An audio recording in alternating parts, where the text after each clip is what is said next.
To the average person, the portrait of Amalie Zuckerkandl is just an unfinished painting of a random woman. In reality, it is so much more. This painting represents the growth of an entire culture, and to this day people are fighting over who it rightfully belongs to. But in order to grasp the importance of this painting, we need to understand the painting's past and the life of its artist, Gustav Klimt.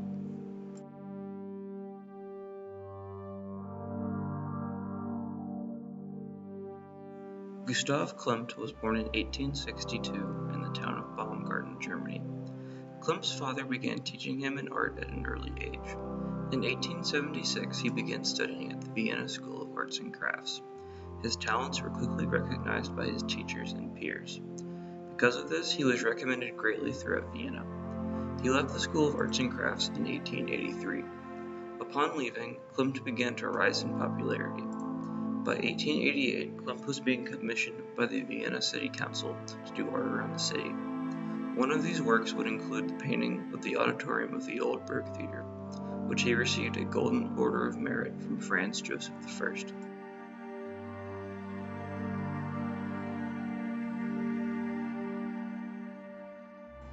In 1892, Klimt's father and brother both died. Klimt was extremely traumatized by this event and his work suffered due to it. Klimt now had to fill his father's role and start supporting his family. Because of this, he started creating paintings at a much slower pace compared to before. This is also when Klimt started developing his trademark of decorative symbolism. In 1893, Klimt was hired to do multiple paintings in the Great Hall within the University of Vienna. He helped create 39 different paintings, but the most infamous were 3 paintings called Medicine, Philosophy, and Jurisprudence. These paintings received backlash from the community because they were thought to be pornographic. Because of this, Klimt removed himself from the biggest group of artists in Vienna, the Künstlerhaus.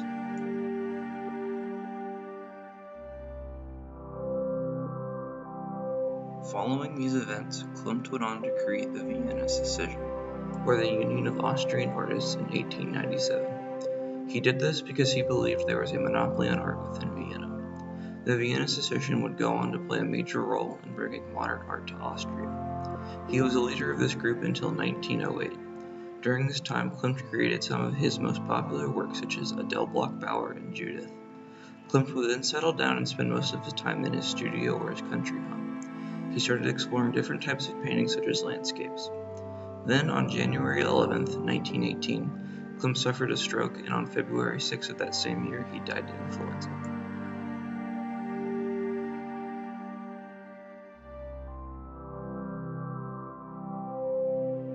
Klimt was working on the portrait of Amalie Zuckerkandl in 1918, but it was left unfinished due to his untimely death. The painting was commissioned by Ferdinand Bloch-Bauer for a family friend.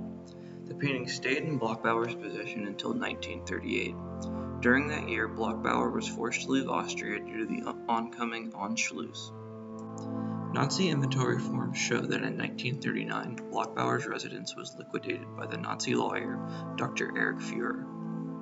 At some point between 1939 and 1945, Amalie Zuckerkandl's son-in-law sold the painting to Vida Künstler. Upon Vida Künstler's death in 2001, the painting of Amalie Zuckerkandl was given to the Austrian Gallery. It has remained within the Belvedere Museum since then.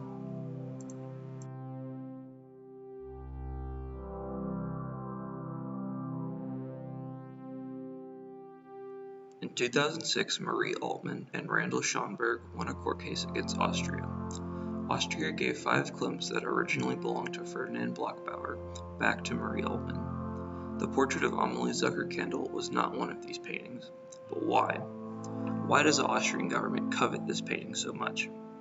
The portrait of Amalie Zuckerkandl represents Gustav Klimt's impact upon Austrian culture. Klimt helped bring Austria to the forefront of European culture, but it was all short-lived. Klimt could have had a much greater effect, but it was cut short due to his death. The same thing applies to the portrait of Amalie Zuckerkandl. The painting was full of potential, but it never had the chance to live up to it because of Klimt's death. The portrait of Amalie Zuckerkandl not only represents the Austrian culture of that time, but it also serves as a memory of Klimt's contributions to the Austrian culture. While the painting is very important to the people of Austria, it should not remain there. It didn't fall into Austria's hands through legal means, and because of this, it should be given to the rightful heir, Ferdinand Bloch-Bauer, Marie Altman.